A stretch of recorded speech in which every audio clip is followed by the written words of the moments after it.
bon. C'est bon? Voilà. Allez, allez-y. À 3, on l'enlève. Bravo. Voilà. Bravo. Hop. Ouais, ça y est. Merci. Ça donnera peut-être pas grand-chose. Ça donnera rien. Voilà. Très bien. Il faut faire visiter. Tiens, voilà. Bah.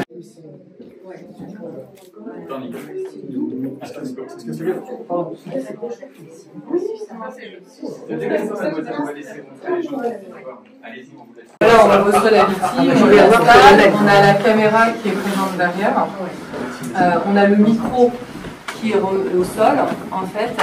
C'est relié à un ordinateur avec un collègue avec qui on est binôme. Donc voilà, on pratique l'audition dans cette salle-là, mais de l'autre côté, on a un collègue également qui suit l'audition et qui peut intervenir en cas d'audition, puisqu'on fait une pause à un moment donné pour voir voilà, si on a tous les éléments ou si on a pu oublier des choses. Du coup, voilà, on l'a utilisé vraiment 2 fois pour des mineurs, ce qui nous évite, nous, d'aller à Vannes à l'UAPED. Elle est super bien, chaleureuse. Les personnes qu'on a reçues ont vraiment trouvé vraiment l'endroit accueillant et chaleureux. Ouais, et c'est important, je trouve, pour les victimes, parce qu'ils arrivent déjà avec un stress assez important, et le fait d'arriver dans un endroit plutôt cocooning, chaleureux, déjà on redescend quand même le stress. On peut dire ce qu'on veut, quoi. Donc voilà. Donc 2 auditions de personnes ouais, de personnes. Mais là, on est parti dans notre rythme, parce que là, on a fini l'installation cette semaine. Hein, donc là, on est parti dans notre rythme où maintenant, on va pouvoir vraiment optimiser vraiment la salle de façon... On peut parier, je crois que tu disais, au moins une audition par semaine, au regard de votre portefeuille. Au moins une réelle utilité. Une, voire 2, et après, voilà, on est aussi, nous, plus basé aussi mineurs, mais on va aussi après intégrer, je pense, tout ce qui est violence intrafamiliale, les femmes victimes, voilà, de vif, où ce sera peut-être plus accueillant de les recevoir là que dans une ancienne gendarmerie. Donc, et de l'autre côté, on a préféré mettre des rideaux on a fait comme chez nous. Voilà, c'est ça, je vois ça. Hein, parce qu'on trouvait que là, bon, ça allait bien, mais que de l'autre côté, c'était plus chaleureux de mettre des rideaux en tissu. Et donc cette salle, parce que, je sais pas, moi je fais l'article là. Ça, c'est la salle c'est la salle de réunion et d'attente. D'attente. De débriefing. C'est toute l'équipe là. Ouais. Et nous avons fait... Hello, c'est le capitaine. Mesdames et messieurs de l'association Sœurs Optimistes, mesdames et messieurs les militaires de la compagnie de Pluhermel également. Un petit mot rapide de ma part, simplement pour saluer cette excellente initiative. Alors, juste déjà pour remettre dans le contexte la problématique des violences intrafamiliales, qui reste chez nous un vrai sujet. Je rappelle qu'en 2023, sur l'ensemble du département du Morbihan, c'est quasiment 2500 faits de violences intrafamiliales qui ont été constatés, alors en gendarmerie mais également en police. Ces 2500 faits, c'est une grande majorité de violences conjugales, et dans le cas des violences conjugales, 87% des victimes sont les femmes. C'est un sujet qui chez nous malheureusement ne faiblit pas, qui reste un vrai travail du quotidien pour les unités de gendarmerie. Et on sait très bien que dans le cadre du traitement des violences conjugales, des violences intrafamiliales, le soin apporté à la victime ou aux victimes est particulièrement important. Puisque plus la parole des victimes est libre, plus elle est facilitée par notamment des conditions d'accueil et des conditions matérielles favorables, on le verra tout à l'heure, plus il est facile de les prendre en compte et moins c'est traumatisant pour elles. D'où cette convention qu'on a signée en octobre 2022 avec l'association Sœurs Optimistes et qui nous a permis de créer, qui a permis à l'association Sœurs Optimistes de créer à notre profit notamment un certain nombre de salles d'accueil des victimes. Alors la première c'était Pontivy, on a eu Auray, on a eu Musiac, on a eu Belle-Île, on a eu Guidel, aujourd'hui Pluhermel et cet après-midi ce sera Carnac. Ces salles, elles sont souvent dans les unités de gendarmerie, mais comme c'est le cas aujourd'hui, parfois aussi dans des tiers-lieux, ce qui est très bien, ce qui est même parfois mieux. Et on va donc tout avoir la chance de visiter ces magnifiques salles qui ont été aménagées au premier étage. En tout cas pour nous, c'est extrêmement important puisque ça complète notre travail, ça complète le travail d'enquête du militaire, et ça permet de le faire dans d'excellentes conditions, et aussi, surtout, ça permet d'accorder aux victimes l'attention et le soin qu'elles méritent. Donc merci beaucoup à Centre Optimiste, et merci Monsieur le maire pour également votre accueil dans vos locaux. Merci. Merci à vous.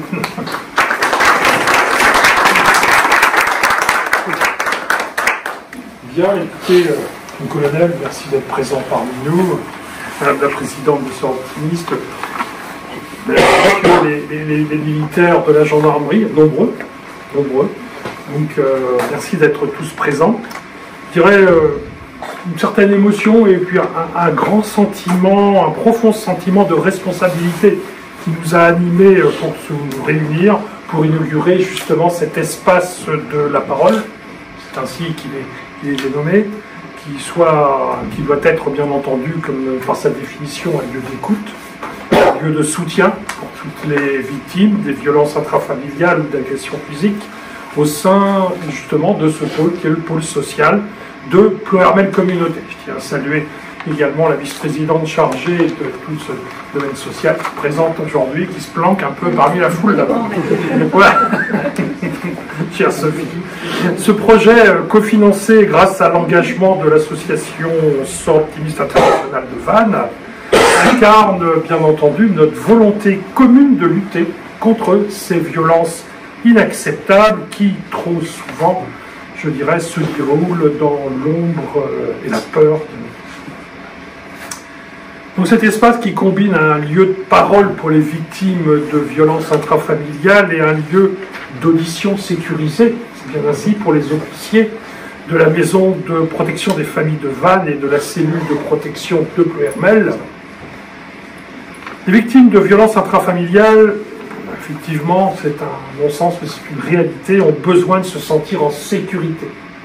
Non seulement physiquement, mais aussi, bien entendu, psychologiquement, afin de pouvoir déposer leurs paroles et exprimer leurs souffrances. C'est exactement ce que cet espace leur permettra. Mais c'est aussi un lieu où la collaboration entre les victimes, les forces de l'ordre, les intervenants sociaux sera renforcée dans le but premier de mieux protéger et accompagner toutes celles et ceux qui en ont besoin. Le fait d'offrir aux officiers de la maison de protection des familles un espace dédié à leur audition, je considère que c'est un acte fort. Il permet d'assurer un environnement sécurisé, confidentiel, qui doit être essentiel pour mener des enquêtes et recueillir les témoignages des victimes, bien entendu dans les meilleures conditions possibles. Les violences intrafamiliales, souvent cachées malheureusement derrière les murs du foyer, nécessitent une approche humaine, méthodique, attentive. Cet espace est vraiment conçu pour cela. Pour garantir que les victimes puissent s'exprimer sans crainte, tout en permettant aux forces de l'ordre d'agir dans un cadre professionnel et bien entendu bienveillant. Cet espace est un témoignage de notre volonté commune de combattre les violences intrafamiliales, de soutenir les victimes et de permettre à la justice d'effectuer son travail dans les meilleures conditions possibles. Je déclare officiellement cet espace de parole, l'espace de la parole ouvert et opérationnel. Puissions-nous tous ensemble continuer à protéger, soutenir et accompagner celles et ceux qui ont véritablement besoin de nous. Merci à toutes et à tous pour votre présence et surtout pour votre engagement. Merci.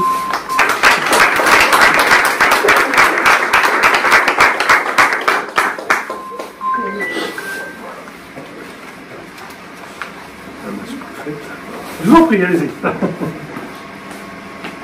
Bien, mesdames et messieurs,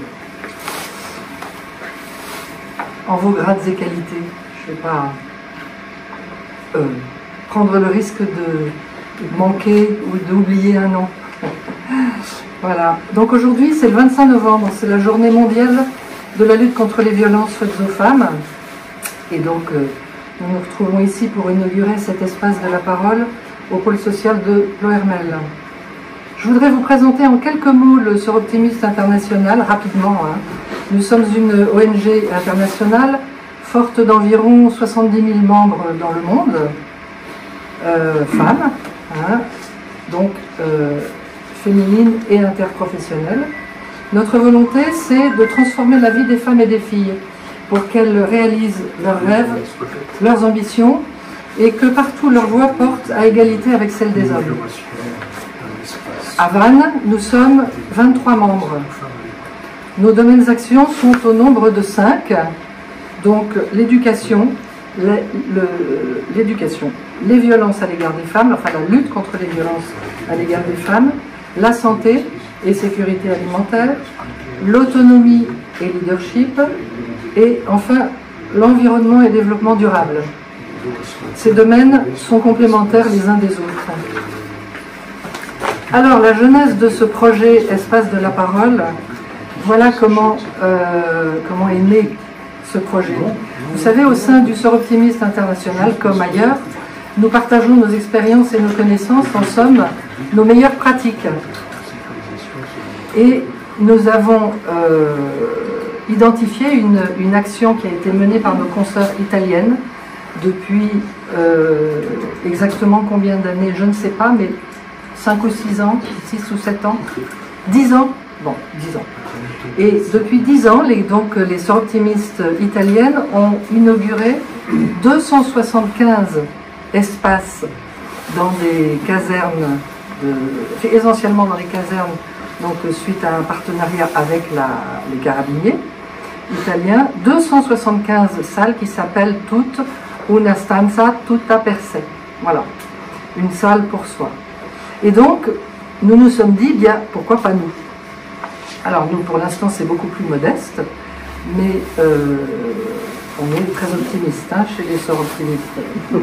Donc nous nous sommes tournés vers la gendarmerie du Morbihan, et plus précisément la maison de protection des familles.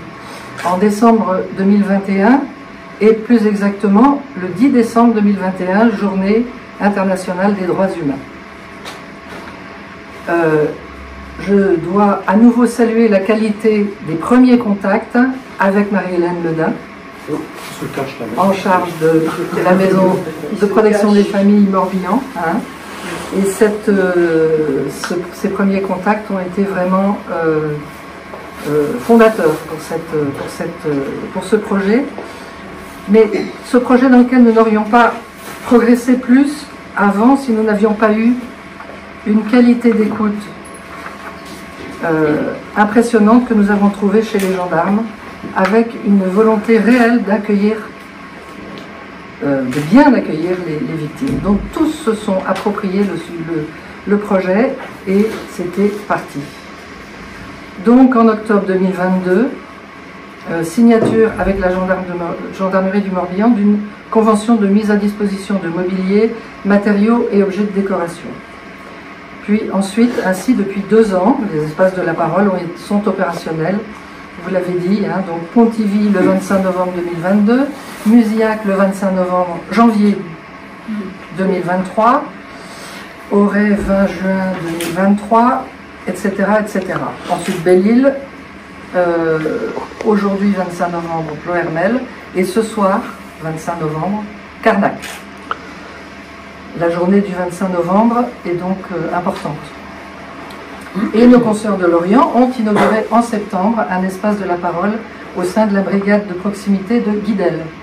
Donc ça fera 7 dans le Morbihan. Et autre signe de partage de ces bonnes pratiques, d'autres salles ont été ou seront prochainement inaugurées dans les départements du Nord, du Pas-de-Calais, du Puy-de-Dôme, des Yvelines, du Cantal. Et pour l'instant, voilà. Il y a des contacts. Et d'autres contacts en cours. Donc ça fait tache d'huile et nous en sommes très fiers. Très fiers d'améliorer ainsi, d'aider à améliorer ainsi l'accueil des victimes. Donc cette date du 25 novembre, effectivement, a une force symbolique importante. Comment nous avons mis en œuvre ce projet? Nous savons tous, le recueil de la parole préalable à un éventuel dépôt de plainte constitue une étape cruciale dans la protection d'une victime potentielle. Le recueil de preuves par les gendarmes et les policiers ne peut se faire, bien entendu, de façon brutale ou aseptisée.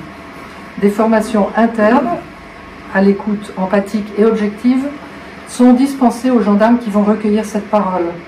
Le nombre de personnes formées progresse de façon significative depuis en particulier le dernier Grenelle, même si évidemment beaucoup reste à faire. Ensuite, le recueil de la parole est également facilité si la victime est reçue dans un environnement physique de qualité. De même, l'enquêteur voit ainsi ses conditions de travail améliorées, parce que nous sommes des êtres sensibles à ce qui nous entoure. Les gendarmes sont pleinement conscients de tout cela, ont parfaitement exprimé leurs besoins et leurs attentes. C'est ainsi que nous avons pu imaginer un aménagement optimal de ces espaces de la parole.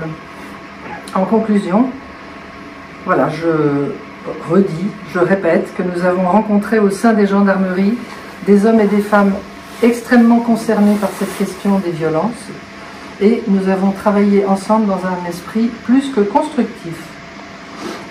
Enfin, où elle est? Elle se cache, Marie-Hélène? Elle est là. Oui, on connaît le travail de fond mené par Marie-Hélène Ledin, qui est notre interlocutrice indéfectible. Donc je la salue pour sa détermination, son humanisme, son regard, toujours avec un esprit, un regard mesuré. Elle et notre amie Sorop Claudine ont très vite formé un binôme absolument efficace. Voilà. Merci mesdames et messieurs pour votre